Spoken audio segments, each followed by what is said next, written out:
Soy Fernando Díaz Villanueva. Hoy es 21 de mayo de 2020 y esto es La Contracrónica.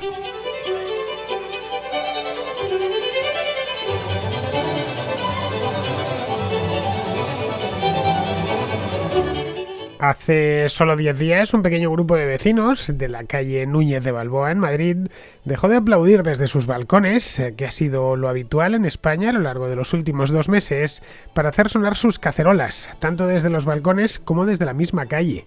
Se pensó entonces que esto sería algo minoritario. La calle Núñez de Balboa está en el corazón mismo del barrio de Salamanca de Madrid, que es un barrio de renta alta y donde el Partido Popular suele ganar siempre o casi siempre las elecciones. El gobierno en aquel momento sobrereaccionó ante lo que consideraba una amenaza. Envió varias dotaciones de policía antidisturbios, curiosamente, a pesar de que no se había producido disturbio alguno, para obligar a los vecinos a cumplir las normas de distanciamiento social. Los medios de comunicación cercanos al gobierno airearon el asunto porque les convenía, obviamente. Venía a demostrar que solo la clase alta, los barrios privilegiados de Madrid, estaban en contra de la gestión del gobierno en esta crisis. Pero aquello se ha demostrado con los días un craso error, porque después de más de 2 meses de confinamiento y de muchas chapuzas en cadena por parte del gobierno, el malestar ya no solo en Madrid, sino en toda España es generalizado y además es bastante transversal, es decir, que afecta a todas las clases sociales. La crisis económica ha hecho acto de presencia ya está entre nosotros. Son muchos los hogares que empiezan a tener dificultades serias para llegar a fin de mes, incluso diría para empezar el mes. Y claro, muchos han encontrado en la cacerola el modo de exteriorizar su enfado. A día de hoy, las caceroladas de las 9 de la noche, los aplausos se siguen haciendo todavía a las 8 de la tarde, pues están ya estas caceroladas muy extendidas por toda la geografía nacional, es decir, no solo es en Madrid, sino en otras muchas capitales de provincia e incluso también en pueblos más pequeños, y están empezando a hacerse incluso scratches en las puertas de los domicilios de miembros del gobierno, como Pablo Iglesias, por ejemplo, o José Luis Ábalos. Ni Pedro Sánchez ni ninguno de sus ministros contaba con este estallido temprano de descontento, algo a lo que deberían ir acostumbrándose porque esto va a ir a más.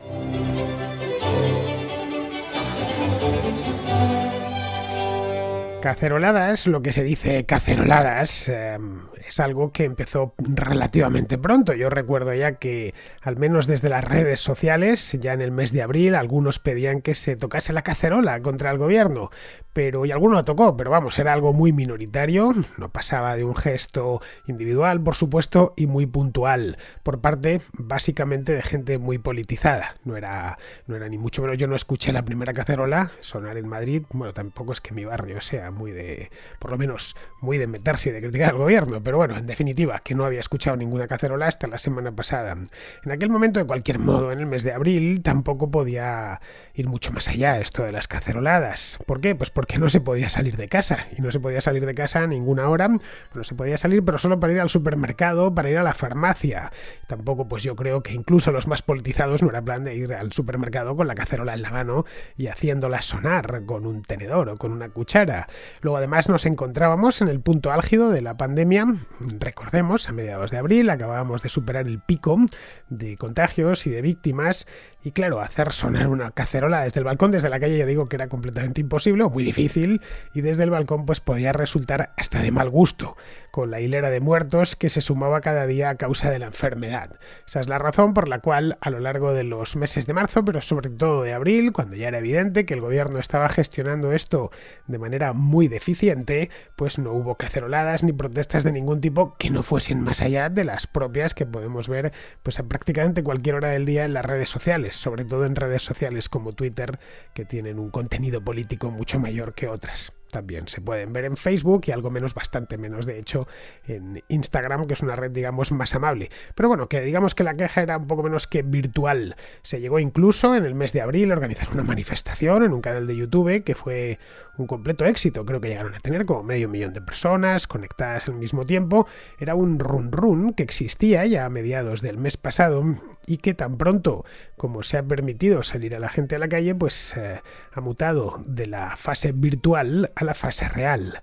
Es decir, antes uno podría ignorarlas porque si no se conectaba o no estaban estas cosas no tenía por qué enterarse, y la televisión además se encargó de que pareciese que las cadenas de televisión, o por lo menos las principales, de que pareciese que en España no pasaba nada, que era todo una balsa de aceite. Todos más o menos sospechábamos que de balsa de aceite nada. Es decir, que eso no iba a durar siempre. La crisis sanitaria va a menos, esto ya lo podemos corroborar, a poco que miremos las gráficas, día a día desciende tanto el número de contagios como el de fallecimientos, sigue siendo asquerosamente alto, pero vemos que cada día es menor y por lo tanto pues es una crisis que estamos, la sanitaria, estoy hablando que estamos poco a poco, de manera muy paulatina, dejando a nuestras espaldas. No debemos de cualquier modo bajar la guardia, pero es un hecho que no estamos como estábamos a principios de abril, ni siquiera como estábamos a principios de mayo. Luego se da otra circunstancia, y es que se puede salir de casa. Se puede salir de casa incluso en las zonas del país que permanecen en la fase 0. Son pocas ya, esencialmente Madrid, Barcelona y algunas ciudades de las capitales de provincia, creo, de Castilla y León. El resto del país ya está en fase 1 o está en fase 2, como algunas islas de las Canarias, en las que ya en fase 2, bueno, los madrileños no podéis imaginaros cómo envidiamos a los que están ya en fase 2. Aquí en la capital, bueno, lo mismo pasa en Barcelona o en ciudades de Castilla y León, se puede salir entre 8 y 11 de la noche, la gente es completamente libre para salir de su casa, en teoría solo se puede salir a hacer deporte y a pasear, y en la práctica la gente sale a hacer deporte y a pasear, no por nada, sino porque los bares y los cafés, los restaurantes por supuesto también están cerrados, las tiendas naturalmente, sí que está toda la ciudad llena. Vivimos en una especie, y a mí me produce un poco de estupor porque y salgo todas las tardes, Madrid vive como una especie de domingo perpetuo. Sale uno de casa y se encuentra el Paseo del Prado lleno de bicicletas, de gente haciendo carreras y bueno, y gimnasias por los bulevares. Es una sensación un poco extraña que antes solo se veía el domingo por la mañana y ahora podemos ver todos los días, por lo menos entre las 8 y 10 de la noche. A partir de esa hora ya poco a poco se empiezan a recoger y a las 11 de la noche entra en vigor el toque de queda más absoluto. Vamos, que no te pillen por la calle a las 11:30 por ahí, aunque estés caminando solo. Pero bueno, en esas horas, es decir, entre 8 y 11 de la noche, la gente es completamente libre para salir a pasear a su gusto, eso sí, en un radio que no puede ser superior siempre y cuando vayas paseando a 1 kilómetro alrededor de tu domicilio. Si vas en bicicleta o corriendo, pues alejarte más, bueno, todo lo que te dé las piernas, que no necesariamente no puede ser mucho, es decir, no puedes salir de Madrid y plantarte en Toledo, por ejemplo, porque no te da tiempo ni en bicicleta ni corriendo en esas 3 horas. Bien, con la gente ya en la calle, aunque sea parcialmente y con muchas limitaciones, todo estaba dispuesto para que el descontento popular que se ha ido alargando a lo largo del último mes y medio encontrase una vía de escape, y no una vía de escape virtual, sino una vía de escape real. Tan solo faltaba un disparador, y estas cosas, cuando está ahí, el disparador no tarda en presentarse. Este disparador apareció en el corazón mismo del barrio de Salamanca, como os decía antes, la calle Núñez de Balboa, durante la primera semana de mayo. Fue al principio una cosa que, bueno, evidentemente nadie había conseguido ver, porque era imposible ver, fue algo completamente espontáneo. Un grupo de vecinos salió a la calle. Ayer nos explicaba un oyente cómo había nacido, que al parecer él lo conocía de primera mano porque es de allí, pues como un grupo de vecinos que habían estado toda la cuarentena hablando desde los balcones, saludándose, felicitándose los cumpleaños de los respectivos hijos del barrio. Pues bien, ese día salieron con banderas de España, con intención de básicamente socializar entre ellos las calles del barrio de Salamanca, quitando las más grandes, tipo Serrano, Velázquez o Príncipe Vergara. No son calles muy anchas, son calles estrechas en las que uno está en el balcón y puede hablar perfectamente con el vecino de enfrente, del otro lado de la calle. El barrio de Salamanca se planificó en el siglo XIX y en aquel entonces todavía no se hacían calles muy anchas. La cuestión es que socializaron entre ellos y ya de paso algunos mostraron su enfado contra el gobierno. La cacerola, que hasta ese momento había aparecido de manera puntual y bastante aislada, como ya decía antes, sí que había aparecido antes de esto, y había habido caceroladas, insisto, muy puntuales. Tendríamos que ir a rastrearlas a internet y ver que era una cosa tremendamente aislada. Pues bien, a partir de este momento se convirtió en la tónica, por lo menos en aquella calle de Núñez de Balboa. Las fotografías que se hicieron, y se las hicieron los propios vecinos con sus teléfonos móviles, esto de nuestro mundo, claro, esto de los móviles con teléfonos de tanta calidad, pues es algo relativamente reciente. Hace solo 15 años nos hubiera parecido ciencia ficción llevar en el bolsillo una cámara, qué sé yo, de 12 o 16 megapíxeles y que además pudiese hacer vídeos de alta definición y que esos vídeos de alta definición subiesen a la red en el acto, en cuestión de segundos, y se pudiese compartir una experiencia. Esto no nos hemos todavía acostumbrado del todo a tenerlo. Los más jóvenes sí, porque no han conocido otra cosa, pero los que tenemos cierta edad nos sigue pareciendo algo casi milagroso. El hecho es que ellos subieron sus propias fotos a las redes sociales, lógicamente, y esas mismas redes sociales hicieron el resto. El Internet que vive al margen de los grandes medios de comunicación, porque hay una parte de Internet que vive completamente al margen, sobre todo la relativa a esas mismas redes sociales o a canales de YouTube, también al fenómeno del podcasting, al que los que estáis escuchando este programa pues lo conocéis porque estáis escuchando un programa de radio que se distribuye exclusivamente a través de la red. Bien, pues ese Internet paralelo empezó a bullir en el acto, cuestión de horas. Unos lo veían como un estallido necesario de indignación que se había ido acumulando durante semanas y otros como una muestra de insolidaridad, algo inaceptable, se mirase desde donde se mirase, ya que ese barrio es uno de los más ricos de Madrid y la gente pues estaba allí socializando y saltándose a la vista de todos las normas que había dictado el gobierno de distanciamiento social. Esto en el acto, en el puente de mando de Moncloa, lo vieron como una oportunidad. Bien, se están manifestando, no era propiamente una manifestación, sino un encuentro espontáneo de vecinos, y vieron que era una oportunidad y pusieron automáticamente la máquina de comunicación a funcionar. Llamaron desde el puente a la sala de máquinas. Bueno, esto hay que aprovecharlo como sea. Bautizaron esos actos como la revuelta de los cayetanos.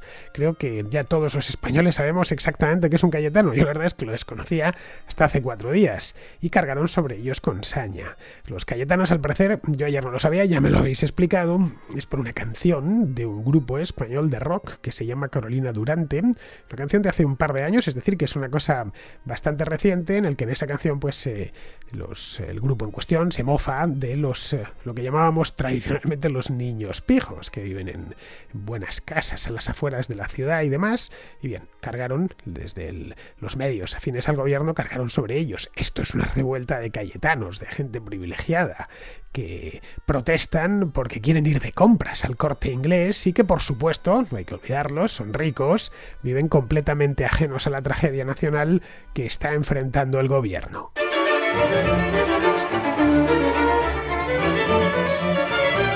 Si viajamos en el tiempo hasta hace una semana, cuando empezaron estas entre comillas revueltas, si queremos llamarlo así, ha sido una revuelta, sí es una revuelta, la verdad es que ha sido la revuelta una de las más pacíficas y menos destructivas de toda la historia de España, un país que por cierto tiene tradición de que sus revueltas sean especialmente violentas. Bueno, pues en este caso lo ha sido muy poquito, no ha habido que lamentar, no sé, quizá algún papel en el suelo y poquito más, ¿no? Bien, pero como vemos era una campaña de imagen gratuita que el barrio de Salamanca le regalaba al gobierno.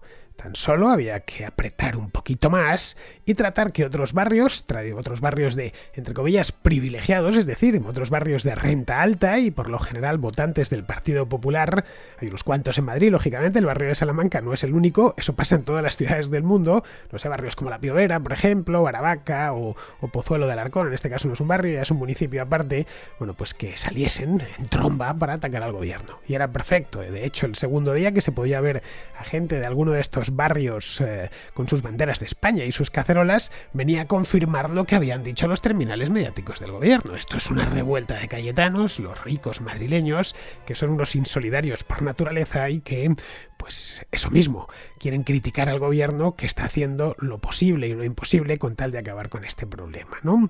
Vamos, un sueño hecho realidad. La constatación definitiva de que esto era una lucha de clases, como todo. Esto es algo que para un gobierno con tantos comunistas en el Consejo de Ministros, pues era algo así como, no sabría cómo llamarlo, una ofrenda a los dioses proletarios. Ahí lo tenemos. Ya pensabais que la lucha de clases se había pasado y era algo del siglo XX. No, en absoluto. La tenemos delante de nuestras narices. Ahí tenéis a los elegidos por la fortuna riéndose y choteándose de los pobres con sus cacerolas, su ropa de marca, sus peinados de peluquería, etcétera, mientras los pobres sufren en silencio y aplauden a los sanitarios desde los barrios obreros. Básicamente, si echáis echamos un vistazo a lo que estaban diciendo los periódicos más cercanos al gobierno o los tuiteros más cercanos al gobierno, ese era en esencia el relato. Y ojo, les funcionó, pero es que les funcionó muy poco tiempo, les funcionó un par de días. Es decir, que ese sueño se deshizo, sí, 2 días, no creo que más, 3 a lo sumo. Resultó que había cayetanos, entre comillas, en prácticamente todos los barrios de Madrid, y eso no puede ser. Los cayetanos están circunscritos pues en La Moraleja, el barrio de Salamanca, Aravaca, es decir, a una serie de sitios donde pues habita ese espécimen, esa especie del cayetano. Vimos a la vuelta de 4 días pues que había caceroladas y gente con banderas de España protestando de la misma manera, de manera muy pacífica, por cierto, incluidos barrios de larga tradición obrera, como pueden ser San Blas o Carabanchel. Se han escuchado cacerolas además en ciudades del cinturón industrial, se han escuchado en barrios de renta baja, como podría ser, o distritos de renta baja, como puede ser Villaverde. Vamos, que las cacerolas llevan días retumbando a lo largo y ancho de Madrid. Y de toda su área metropolitana, donde el cabreo además es doble en Madrid, porque el gobierno ha castigado a la comunidad por razones políticas, impidiendo que pase a la fase 1 de la desescalada. Lo impidió la primera semana, la gente pues no se lo tomó a bien, pero pudo llegar a entenderlo, a pesar de que ya entonces se dijo que si la Comunidad de Madrid no estaba preparada, la del País Vasco tampoco, pero nada, el País Vasco sí pasó de fase, mientras que la Comunidad de Madrid no. Y esto, pues la mayor parte de madrileños no lo terminaron de entender, o peor todavía, lo terminaron de entender por la vía política, lo cual enfadaba más al personal. Ya lo del viernes pasado ya era directamente imperdonable, era una decisión política de arriba a abajo. Vamos, un error nacido, y esto creo que ha sido un error de cálculo del propio gobierno, un error nacido de la prepotencia de unos tipos que creen que van a estar ahí siempre. Pues un poco como le pasa a todos los políticos cuando están en el mando. Hace unos años, cuando gobernaban el Partido Popular, cuando gobernaba Rajoy, actuaban de la misma manera, muchos de ellos. De una manera chulesca y prepotente, creyéndose que iban a estar allí siempre. Claro, ¿y quién se acuerda de, qué sé yo, de Soraya Sáez de Santamaría? ¿Quién se acuerda de Cristóbal Montoro? Bueno, de Cristóbal Montoro se acuerda en nuestros bolsillos, pero nada más. Pues algo similar sucederá con los que están ahora dentro de unos años. Ellos evidentemente pretenden estar ahí hasta que las ranas críen pelo, es decir, para siempre. Pero bueno, el hecho es que están en este plan y no toleran la más mínima crítica. Y en Madrid, donde se les estaba criticando, tanto por parte de una parte considerable de su población como por el gobierno regional. Pero claro, aquí creo que calcularon mal. Madrid no es una ciudad propensa a obedecer, nunca lo ha sido. No es casual que en Madrid comenzase la rebelión contra las tropas napoleónicas en 1808. O que durante el siglo XIX la ciudad de Madrid se convirtiese en el objetivo de los carlistas, un objetivo que incluyeron incluso dentro de su propio himno, pero que nunca consiguieron tomar, o que en la guerra civil resistiesen los madrileños durante prácticamente toda la guerra al ejército sublevado, teniéndolo dentro de la ciudad. La ciudad de Madrid estuvo dividida durante 2 años y medio. Los combates se realizaron en lo que hoy es la ciudad universitaria, lo que hoy es el Hospital Clínico. A la derecha del Manzanares era zona nacional y a la izquierda era zona republicana. Y al final la ciudad se rindió cuando la guerra estaba terminando y estaba perdida para la República.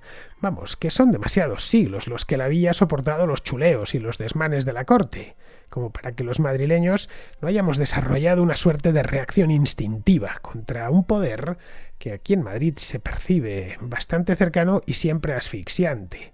Bien, pues así las cosas, era previsible que esas caceroladas terminasen adquiriendo la forma de scratches. Una cosa era inevitable que llevase a la otra.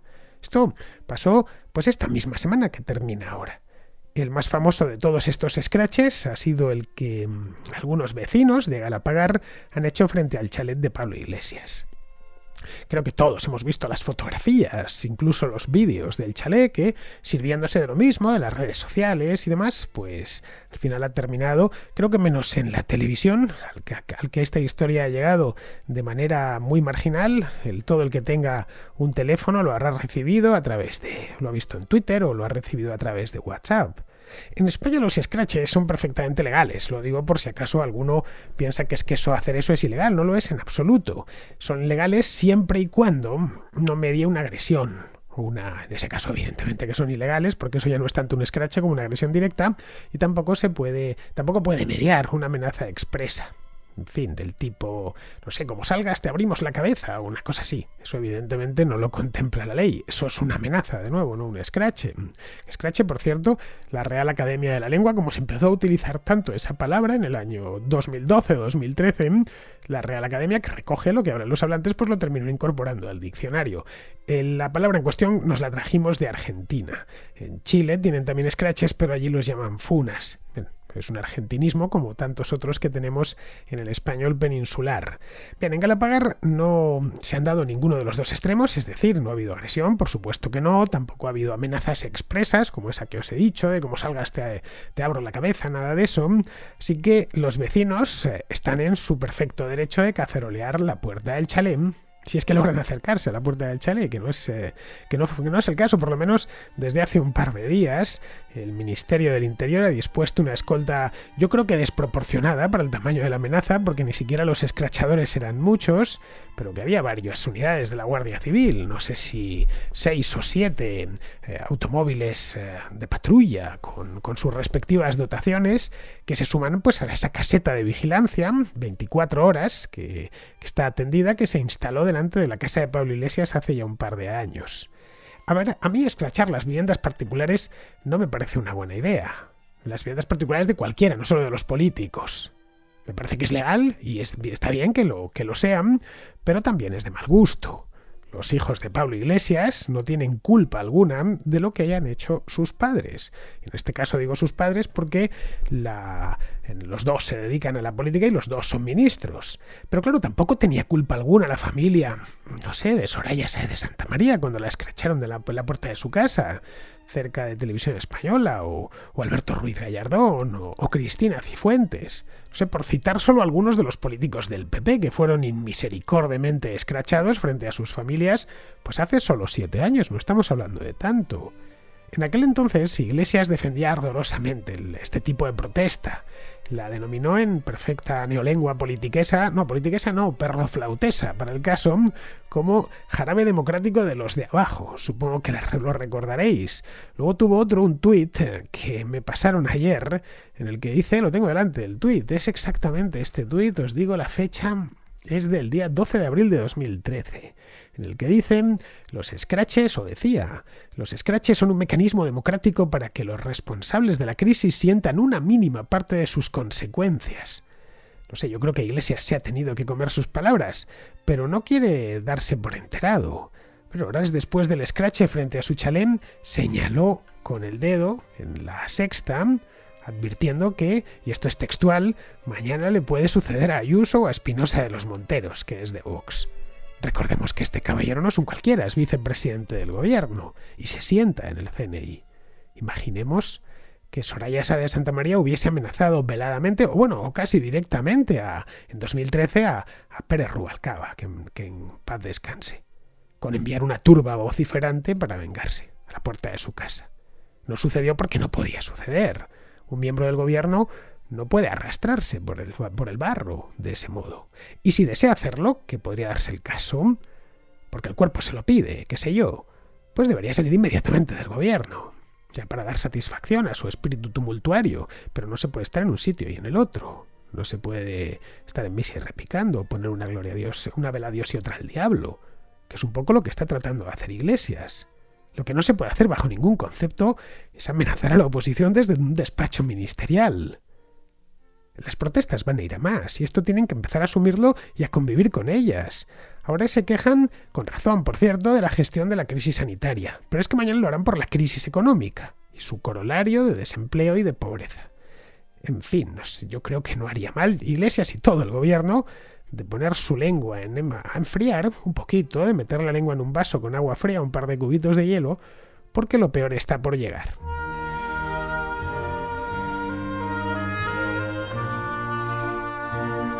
Vamos con la contrarréplica. Empezamos con Javier de Barcelona, que nos habla de la relación entre economía y salud. Quería hacer un comentario con respecto al de la contracrónica de las aerolíneas, de la señora que puso un mensaje diciendo que su mamá había estado enferma y tal, y que había sido muy duro. Y yo tengo mi mamá de 77 años y gracias a, por suerte, por fortuna, también ha tenido cuidado. Está bien, Ojalá que lo siga estando. Este virus no ha acabado, evidentemente, y este virus tiene pinta de que en otoño va a repuntar, y etcétera. Y por supuesto que, vamos, la salud, incluso la mía, la de mis hijos, la de mi mujer, la salud, evidentemente, es lo primero. Sin salud no hay nada. Pero me da mucho coraje, me parece muy injusto que las personas que estamos un poco en la onda de decir, bueno, señores, con las medidas de seguridad pertinentes y tal, hay que reactivar la economía, porque la economía es importante, ¿de acuerdo? Sin economía no hay sanidad, sin economía no hay buena alimentación, sin economía no hay higiene, eso hay que tenerlo muy en cuenta. Y parece que, bueno, yo creo que es el problema que tiene España. España es un país muy sentimental, vamos por las vísceras, y los que estamos hablando un poco de que la economía es importante y hay que reactivar la economía, pues parece que somos una especie de gente malvada, de gente insensible, en algunos casos muy radicales te pueden hasta tildar de asesino, a lo mejor no a un ciudadano, pero sí a un partido político que apueste por abrir un poco la mano con el confinamiento, poco menos que sois unos asesinos o le echan los muertos encima, ¿no? Y me parece muy injusto. Me parece muy injusto porque todo el mundo tiene madre, padre, abuelos y seres queridos, incluso uno mismo. Uno mismo, por joven que sea, le puede caer el virus y puede pasarlo muy mal, incluso puede morir. Y bueno, simplemente era eso, comentar que, bueno, me parece muy injusto que a las personas que defendemos un poco el sentido común, no es no se nos trate como si la salud nos importara una mierda. Y perdón por la expresión, pero me parece muy injusto. Y ya he tenido alguna discusión con algunas personas de mi entorno con respecto a eso, que poco menos que parece que uno sea un ser malvado que quiere que la gente se infecte. Y me parece muy mal. ¿De acuerdo? Y nada, pues un saludo y a esa mujer todo mi ánimo y me pongo en su piel porque mi mamá también tiene la misma edad más o menos y no me gustaría verme en su situación, la verdad, francamente. Pues sí, Javier, creo que tienes razón. Creo que muchos están pecando de cierto sentimentalismo, que ya se sabe que el sentimentalismo es como la emoción, la genuina emoción degenerada, ¿no? Lo cual tampoco es extraño, ¿eh? Porque aquí nos pierde aplicar la emocionalidad extrema a casi todo y eso evidentemente los políticos saben aprovecharlo. La salud no está reñida con la economía, al contrario, están íntimamente emparentadas ambas. Sin salud no hay economía y sin economía no hay salud. A ver, podemos dejar de trabajar unos pocos días y si tenemos ahorros, pues un mes incluso, pues podremos sobrevivir. Pero solo unos pocos días o un mes. A partir de ahí se empezará a resentir nuestra salud. Necesitamos comer y la comida hay que producirla y hay que comprarla. Y si caemos enfermos, pues necesitamos adquirir medicinas, ir al médico, ¿no?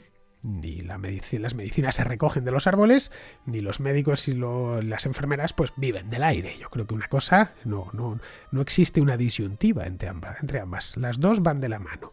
Bien, vamos ahora con Joan, que vive en Holanda y nos habla sobre el desconfinamiento en los hoteles y así de manera general en la restauración. Y nada, te quería comentar que escuché el podcast sobre Italia, la apertura, y en lo que pasaría a los restaurantes y hoteles. Bueno, yo trabajo en un hotel en Holanda, estoy bastante bien, soy cocinero, estamos en un resort y nosotros llevamos abierto desde el 20 de abril y hemos pasado las Pascuas y todo esto. Ah, aquí en Holanda, por ejemplo, ahora el día 1 abrirán los restaurantes con una capacidad máxima de 30 personas. ¿Sabes? Podrán rotar, pero solo podrá haber una capacidad máxima de 30 personas. Y aparte los empleados. Aquí no ponen mamparas, ni separaciones, ni es obligatorio las mascarillas si tú vas a un restaurante. En el hotel lo que es obligatorio es que para abrir es que cada persona tiene su baño privado, bueno, cada pareja. Ellos hacen las separaciones de las mesas correctas y, y van cogiendo por tandas.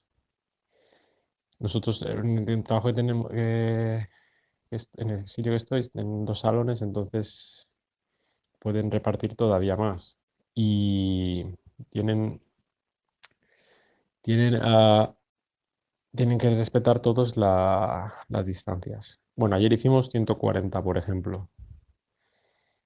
Y esto, te quería comentar, que no es obligatorio mascarilla aquí, solo en los transportes públicos.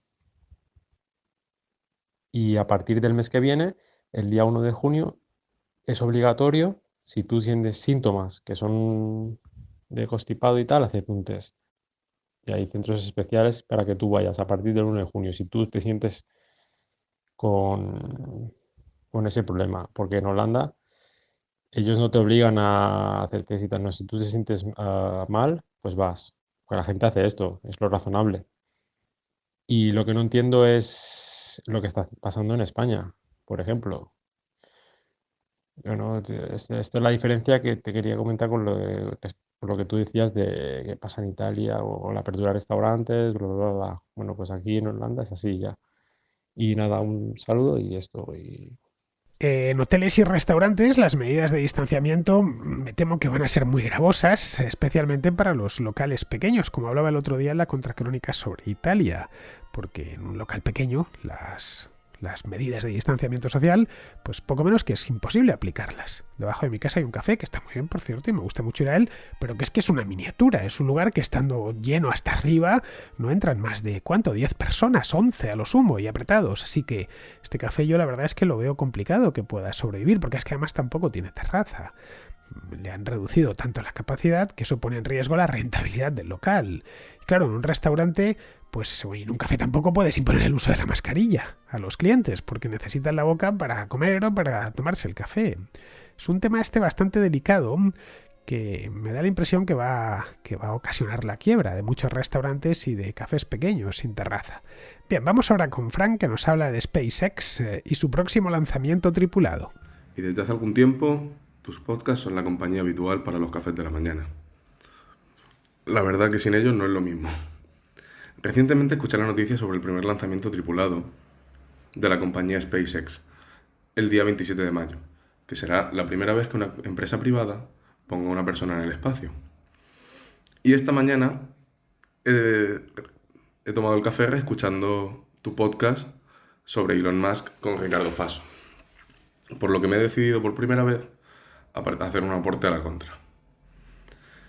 Ya que creo que el próximo 27 de mayo es un evento perfecto para que vuelvas a invitar a Ricardo Faso y juntos podáis volver a analizar los aspectos económicos de las compañías de Elon Musk, tanto como su anclaje al Estado estadounidense, y así como el avance de la tecnología en estos últimos tiempos y ver si el proyecto resulta más viable a día de hoy o no.